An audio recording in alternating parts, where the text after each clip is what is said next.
Hello, and welcome to another episode of Mrs. Motormouth. I'm your host, Chipper Robinson, and today you find me in my bed, in my room, in my apartment, in the great city of New York. Thanks for joining me today. How's life been for you? I hope okay. This I know I already mentioned, but goddamn, this daylight savings, she is no joke. Do not care for her one bit, but we're pushing. We're pushing through. Actually, I would like to go ahead and start on my anxiety for today. So, basically, I have therapy bi-weekly. Hold on, that's not right. Yeah, no, that's right, bi-weekly. And I had told her about, the seasonal is here. It's kind of getting to me. Seasonal depression. And I already struggle with motivating myself, but like ultra, and obviously I know for myself like what makes me feel better when I'm feeling a little depressed is arts and crafts and doing things creatively. But it's still hard to motivate yourself when you get home and it's not even that late, but it feels like it's midnight and you might as well be in bed. Like, I think actually, as humans, it's really unfair that we still have to live life normally in these cold winter months. Like, we should have half days. We should all have half days. We all go to bed early or snuggle by a fire or I don't know, just like do what bears do. Like, we should be hibernating. We should be like calm and reflecting and resting and cozying up instead of continuing as if the sun isn't setting early and it's not cold and shit and I have to wear layers. Like, we just everything we do is so backwards. And why is it backwards? Capitalism. Duh, always leads back to that. It gets to the point where it always leads back to capitalism that it starts to get corny. Like, you really just start getting into the nit grit. You're complaining about whatever, then you're realizing the ism of it, right? Or the archy of it. And then you're like, and then if we really get to the nit and the grit and the true source, because it's all just branches on the same tree, it's capitalism. That's the fucking bark. That's the bark. That's the trunk.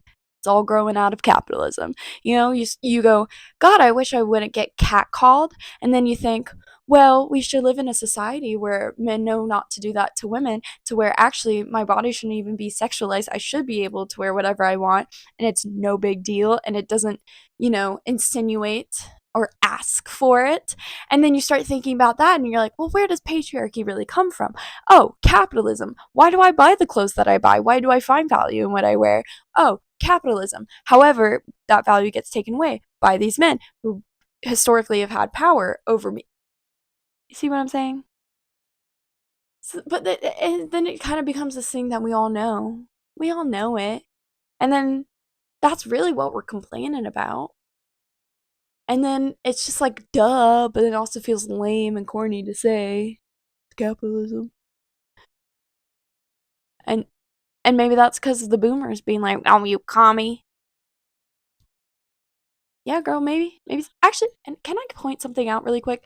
Not that I would say I'm the most, like, I'm not like an academic, okay?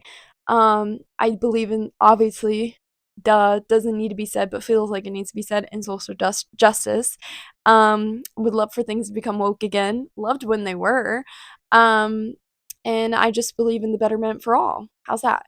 And all that to say, yes, that then gets me aligned with a lot of far left stuff that I feel like is obviously, for what I think obvious reasons, gets pretty skewed by media and people's thoughts. I mean, to literally, has anyone tried to talk to their parents and unlearn and help them unlearn the Red Scare post Cold War world they grew up in, and that communism isn't the scary thing that they're saying that it is? You get me? All that say, it's so interesting though. Okay, so like I said, live in New York. So I think I might have mentioned this in the last episode. If I haven't, so happy, so love very much that we're on one. It gives me hope, which I don't have a lot of in our politics and government. So Um, I really hope he lives up to all these things that he's promising. And anyways, he identifies as a socialist, but it's so interesting that him speaking about housing or free buses, people are just like, oh, communism, like turning their nose up at it. And it's just so interesting to me that whenever social change, especially for the good, is at all implemented or even, considered somewhat of a real or like a real possibility, it is always communism by the people who don't want it. And and why do they not want it? It's because like what they really want is to continue capitalism. They really want you to lick their little boots. And anyways, I'm the whole point I'm trying to get to. See, this is why, like I said, I'm not the best to speak on it because I just don't have. I'm not eloquent, but what I'm trying to get at is I found it really interesting. I was watching this TikTok, and yes, unfortunately, I'm one of those people that gets a lot of information from TikTok. Um, sorry. I one day, and hopefully I will really it's this where I'm just gonna be watching YouTube essays and I'm gonna get the same information one way or the other.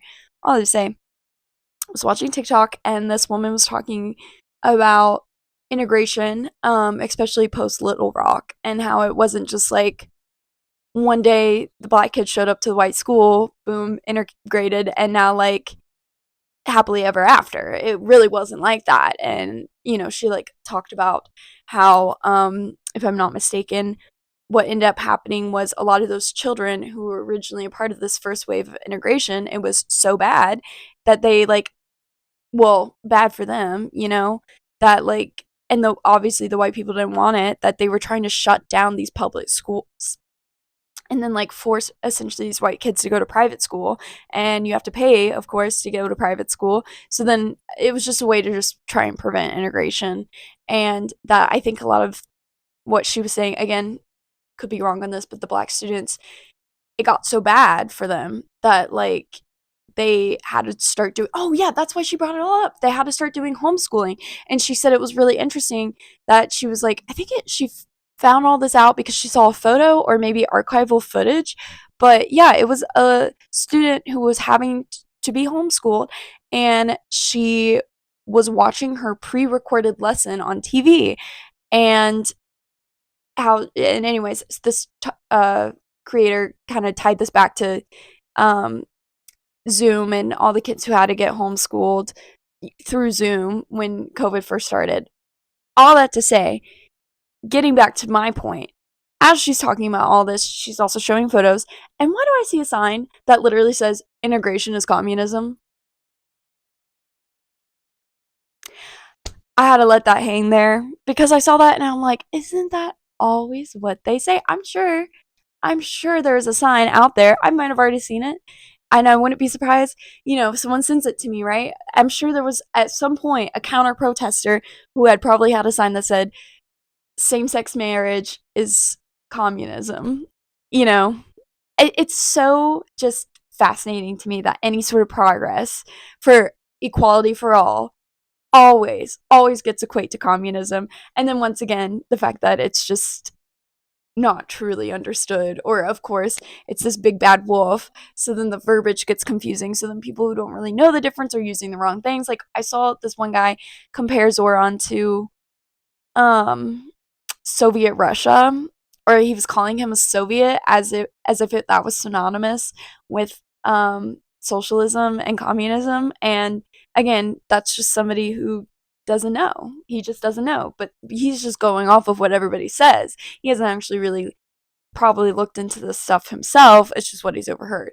And I'm also basing this off of the fact that he wasn't doing some sort of, when he was talking about Zoran, like some sort of video essay, or kind of like that other creator I was talking about. He was like just like on the street interviewing people. So what a random rant, but I felt passionate about that, and I forget why I got. Oh, so wait, how did I get here from therapy? Hey girl, couldn't tell you. But what has made me anxious this week is that tomorrow morning I'm talking to my therapist and I'm going to have to tell her that I didn't really fulfill the goals we were trying for me to do to stay motivated and not depressed. Oh my god, and that's how we got here. And not depressed because yes, this daylight savings seasonal depression is kicking my ass a bit. And so we're talking about how to stay motivated, do things. I did one of the things she suggested for me to do, which was go on a walk. But yeah, like yesterday, I did jack shit. I did nothing, which was kind of the plan. And today I was a lot more productive and I did things and like hung out with people. And then I have work tomorrow. But yeah, I'm just basically gonna have to admit to her that I didn't really do what I was supposed to do. And usually I'm good about doing the tasks that she assigns me. And that's what motivates me is because, wait, maybe I should tell her that. But it motivates me to, because she expects me to. So then I'm reliable. Someone's counting on me. Oh my god, guys. I'm tricking myself into being productive. That's all it is, isn't it? It is just fighting tooth and nail to push through and do it, which is hard, so hard. Or just like tricking yourself or psyching yourself out or just not even starting because you know you can't stop. Like, I work at a thrift store chain. I don't go to the other ones because I know at the other ones I get a discount and I know I'm going to buy. You know, like restricting myself before it even goes too far, before I have to even rely on having like self control to say no. Drinking. Hey, drinking, getting better at. And that goes to all my sober friends and all the sober people that have been in my life, that even though I don't think I have a problem, not enough to like start, but stopping while ahead, you know, because I don't want to ever have a problem. And there's history in my DNA that, you know, might make me a little more susceptible to a problem. Um but also I just don't really enjoy drinking. And the older I get, the more I just don't even enjoy the way that it feels. I mean, there's that one blissful moment of being drunk that's awesome, but then like then it sucks, and then I don't feel great, and then I'm tired, and then I wake up and I don't feel great, and then I have anxiety. Then I'm thinking about all the things I'm embarrassed for saying. That I never feel that way when I'm stoned, you know. But getting drunk, it's just like, and then it sucks too because it always feels like I'm the drunkest and nobody else is. And then they're like, oh, silly, goofy girl doing bullshit, dumb stuff because she's drunk. And it's just embarrassing. It's just all in all embarrassing. Don't like it.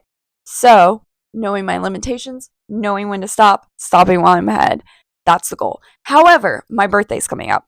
So, I think I'm going to get sloppy. And who cares? And I'm not going to feel bad about it. And I'm already telling myself right now I'm not going to feel bad about it because it's my birthday. Okay? And a girl should get drunk because it's her birthday and she should get sloppy. And you know what? No one's going to judge me because they're going to be like, it was her birthday.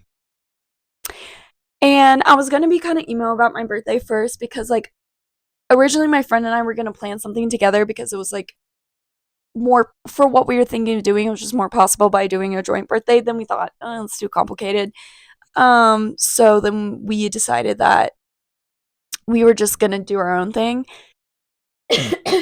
And so like I was kind of being emo. I was like, I don't know if I really want to go out for my birthday. It's gonna be cold and dark. And maybe I should just have a dinner and like not do anything. Like that will also make me feel bad, but like at least like a dinner and like talking, hanging out with my friends will make me feel good. But still, I was like, let me like there's like a few clubs that I've gone to a few times that like I can trust and rely that I'm gonna have a good time there and it's gonna be good music. So let me just see if they're doing anything. If they're not, we'll just stick to a dinner. If they are, dinner and a show.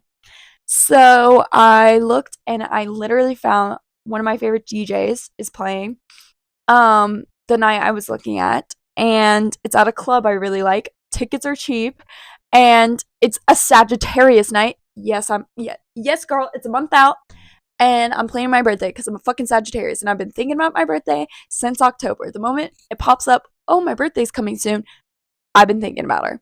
So, anyways, let's say, I was like, okay, done deal. I should go out on my birthday. It's my birthday. No pregame at my place though, because if they come over and we pregame, I'll never leave. I'll just be like, well, all my friends are here. I'm enjoying talking. Why are we leaving? So interesting. If we leave, I can't hear them anymore.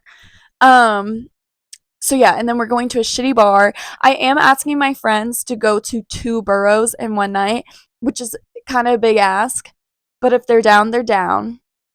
But I said also you can pick one or the other. If it's more convenient for you to hang out with me in this borough, let's do that.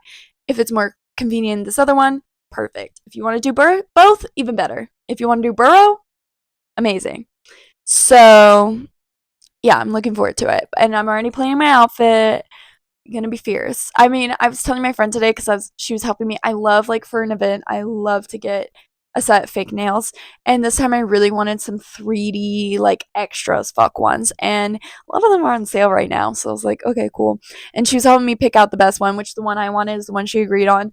Excellent. Love when the stars align. But I was like, I love that I think this much about what I'm gonna look like on my birthday night just for me to not take a single photo. Not one. And that just is what it is, isn't it? But I do notice I'm not somebody who posts on Instagram a lot, but I always post on my birthday. I've never been a post birthday person, but in recent years I have been because luckily I have actually gotten good photos of myself and I look fierce as fuck. And then I'm like, well, I'm gonna post that, but then it's also my birthday, so then maybe I should just post about my birthday. But then it feels like fishing for compliments, which is not me, but at the same time, like I don't know, whatever. I look cunt. So it's got to be documented. It's got to get posted. I got to let people. Me posting on Instagram is truly just being like, hey, remember, I'm hot as fuck. Okay, I'm going to go away for a few months. Hey, remember, I'm still fucking hot and I get hotter. And that's essentially my approach to posting on Instagram. But yeah, so, anyways, I'm going to look so hot. Can't promise there's going to be a photo of me though. But trust and believe. My hair will be freshly dyed. I'm actually going to go get a professional haircut on Monday because she needs it. My hair needs it. And she'll perk up a lot more after that. And my hair's thicker than it looks. Everybody says that when they get into it. It doesn't look like it. But once you're in this hoe, thick. There's a lot to her. And I just need some thinning because it's getting to be a bit much. Like, gotta let go of some of these girls. And I'm also gonna get a tattoo because I want to heal by my birthday because I've been thinking about this tattoo a lot and I found a guy with like incredibly good rates. I love his work and he's so nice. So now he's become my go-to guy in the city. This will be the third time I'm seeing him, so not that go-to. I don't have money like that. But anyways, so look, I'm doing all this birthday preparation again for not one photo. But it really is for the sole purpose of looking and feeling fierce. So that is why we do these things. Okay, I'm gonna pause to turn a light on because of course it is motherfucking 444. Guys, my angel numbers. Okay, Diva, been a minute. Been a minute since I've seen you. Ooh, what's the universe trying to tell me? Anyways, but of course it's this time and the sun is setting. Okay, time to turn a light on. Okay, wow, that is so much better. I should have done that sooner.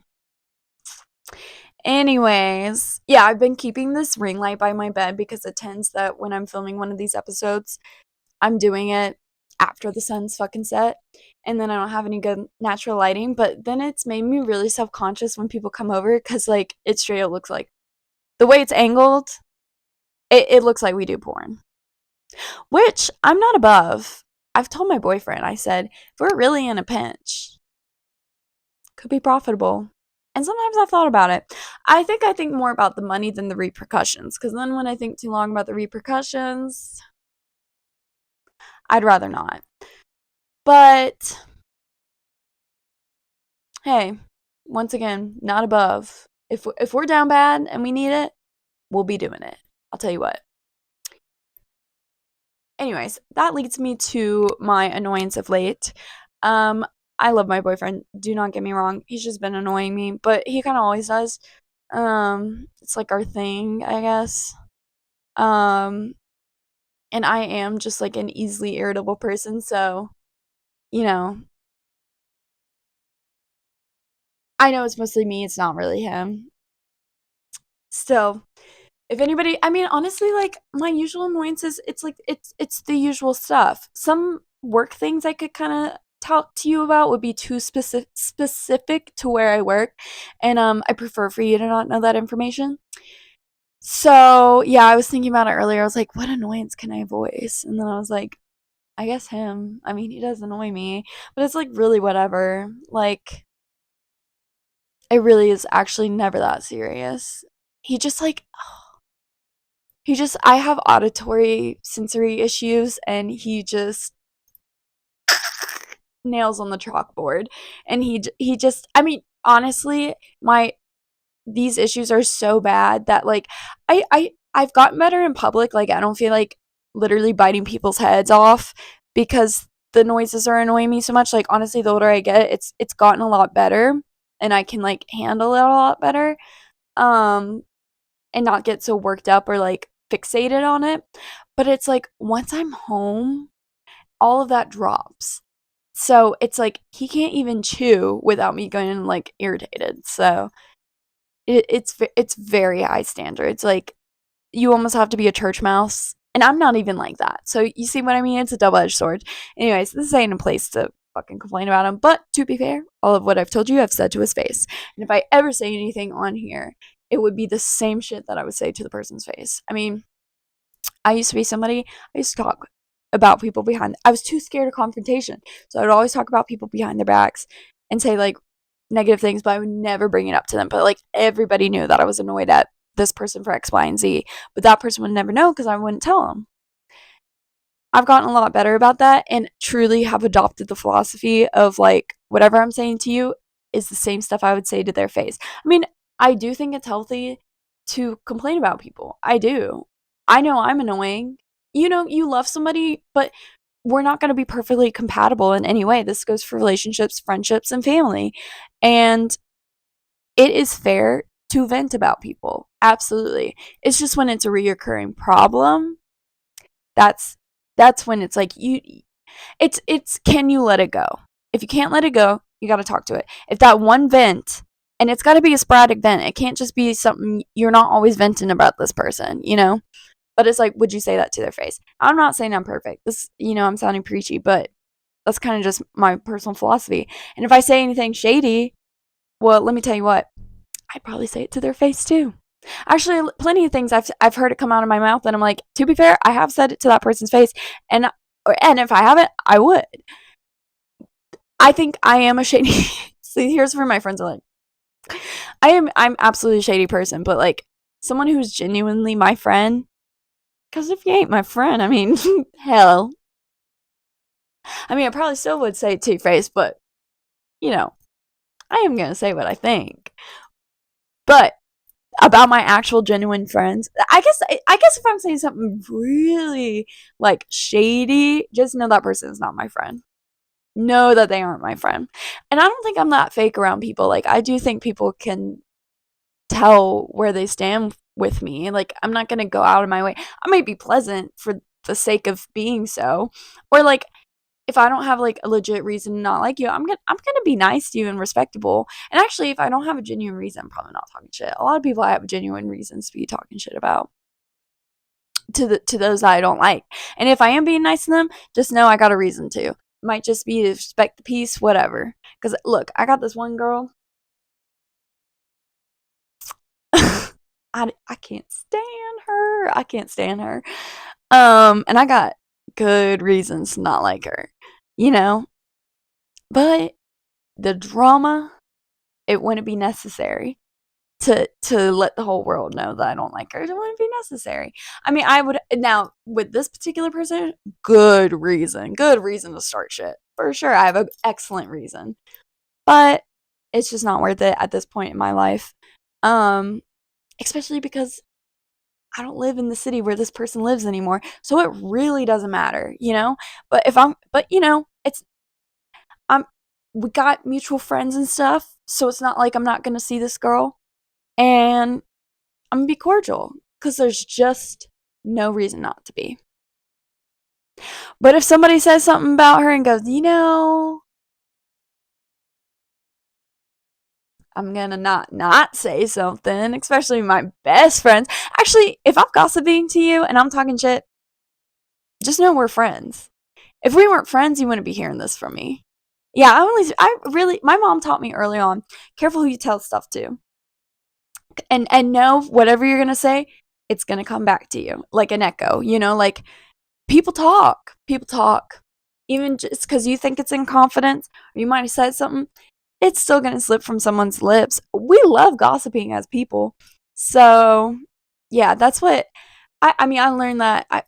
Look, I'm not called Mrs. Motormouth for nothing, okay? um, I've ran my mouth before and it has had consequences.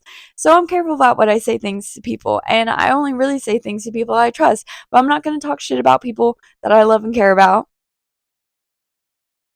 And look, anything I'm going to say too is rooted in truth. Just like that girl I don't like. You know why people are coming to me saying they don't like her either? Because she sucks. Because she sucks. Because she sucks. And everybody figures that one out eventually. But again, if I'm talking shit with you, it's probably because we're friends. Probably because, yeah. Otherwise, yeah, I really do keep my shit talking to the select. Because it's funny when people think I'm not a shit talker. I'm like, well, you haven't heard me. Or we don't have a mutual enemy. I love a friendship born from a mutual enemy. One of my best friends, look, turns out we were sleeping with the same guy at the same time, lying to both of us. Mutual enemy, we became friends. Gorgeous. Gorgeous. At least you know where you stand. Like with them, like you don't like the same characteristics in other people. That is funny. All right, that was a total flow of consciousness, I guess. I don't know if that really made a whole lot of sense, but hey girl, hey. And I'm losing my voice for some reason. Don't know what that's about. Ooh, another anxiety of this week? One of my higher ups coming to my job, do like a check-in, a walkthrough. I'm not looking forward to that. Sounds nerve-wracking. Sounds really nerve-wracking. Sounds like it's gonna be a nerve-wracking day before to make sure everything looks perfect before VP shows up. Ew, not looking forward to that one bit. Yeah, I was really, really soaking in my days off because I got 2 consecutive prime time days off. And I was really, really, really, really just trying to stay in that and not think about work, but uh getting the scaries. I'm thinking about it. Whatever, it'll be fine. It's just is what it is. Okay, well, one last little shady thing I'm gonna say, but this is pop culture, celebrities, it doesn't count. Is FIT has this like I didn't know they had a museum, or at least like the exhibit they have right now is free. I don't know if it's always free, but I had a friend, not a friend, a coworker tell me actually my coworker is my friend, but just to I guess make a clear definition of the relationship. A coworker told me about oop, oop, who's texting me? Ooh. Aw. It's my friend who I hung out with today. She sent me a little text. A little photo from our day. That's cute. I'm gonna say E. Sorry, autocorrected to me. E, thank you. That was so fun. Because that's what she went with me to this exhibit that I was just about to talk about. Yeah, so anyways, he had told me to go check it out. And I did, and it was really cool. The pieces that they had on display, just got to see some really cool archival stuff that of designers I really love, that it was like insane to see in person, and very interesting in the sense of like it's so funny to see this stuff on the runway or red carpets, but I was trying to explain this to my friend, and I wasn't really getting everything out the way I wanted to today, but with her when we were having our fashion discussions or discussions prompted by the clothes. But it's really interesting. It's like that person who always uses Facetune online, and then you see him in person, and you're like, oh, you are real. You are real. You're not this unattainable, otherworldly thing. You're real. I'm just seeing something kind of doctored or like glamorized, this unattainable attainable, right? And that was, I think, the most interesting thing about seeing these clothes in person. I mean, it didn't necessarily degrade the quality, but it was kind of fun to see the imperfections, or to see that it's not this luxury. I don't know, like this way that luxury is painted online, and then to see it in person, and again, it's attainable in a sense. Not saying like the attainability of wealth, but like of the clothing itself. Like, yeah, that's just sequins on a dress. And I can also go get sequins and potentially just sew it on a dress for myself. I don't know. Do you understand what I'm saying? It's just the best metaphor I have for it is like seeing that person always face tunes in real life and being like, you're a real person. Or actually, hey, you look a little freaky. You look like, and your face is for photos and not much else. Oh, that's it's kind of shady. And to be fair, I'm not really talking about. I'm mostly talking about strangers. I'm not even talking about people I know. Um, well, because the people I know, oh, anyways, they look like real people. How's that? Anyways, I'll eventually get into how I feel about body modding, and I might have already. Can't remember. Probably will revisit it again. Anyways, but it was cool. It was really cool. Saw some really beautiful pieces. It was awesome. Just like seeing the effort put into them, looking at the material. The shady thing is, I see this one dress. I round a corner. I see this dress, and I go, God damn it. Damn. It's the dress. It is the J-Lo dress. They had the J-Lo dress. I couldn't believe they pried that dress from that woman's fingers. The Versace J-Lo dress. You know what I'm talking about. And to be fair, it fit the exhibition. The exhibition was about like Freud and fashion, fetishism and fashion. So that was interesting. I mean, depends on how much you like Freud. I don't think I've studied him enough to have an opinion. My friend had, so she was just like blah about it. But I am very interested in sexuality. I think if I was a more academic person, like if I could really survive in academia, like I mean, I'm not great about deadlines, and I'm not great about I'm just the school structure, especially the college structure, is not for me. I love learning. I like lectures. I sometimes really enjoy writing essays.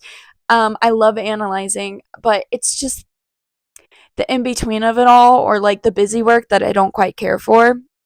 And I do find it really hard to focus and read, academic texts, and do find it hard to sit still and listen. So now it sounds like I have ADHD, which I might. It might be undiagnosed, but I did college once. I can't say I'll do it again just because that was already hard enough. And I feel like any skills I had from the strict 16 years of school, I've completely lost. I mean, seriously, it is gone from me. But if I was to, there's a lot of things I'd like to return to school or learn more about. Um, but I do think human sexuality and its practices. Like at FIT, one of the most exciting things was these like pleasers, like literally shoes made for the sake of fetish. And they were from like the 1800s. I was like, that's so sick. I mean, look, sex and fulfilling desires transcends time. And I think if I was to go back to school with that, it would be to focus on kind of probably from an archaeology standpoint.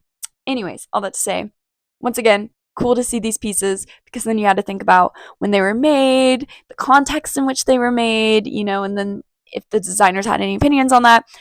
And so what I'm getting back to is J-Lo's dress did fit the exhibit for sure. I mean, part of the like there was a quote that like part of the scandal of this dress is like you're waiting for it to slip, you're waiting for the dress, because it is so revealing, and it's this like thin fabric that is so easily could just move, and then it all's revealed. So absolutely fit the exhibit. It is gorgeous dress, great to see in person, but god damn.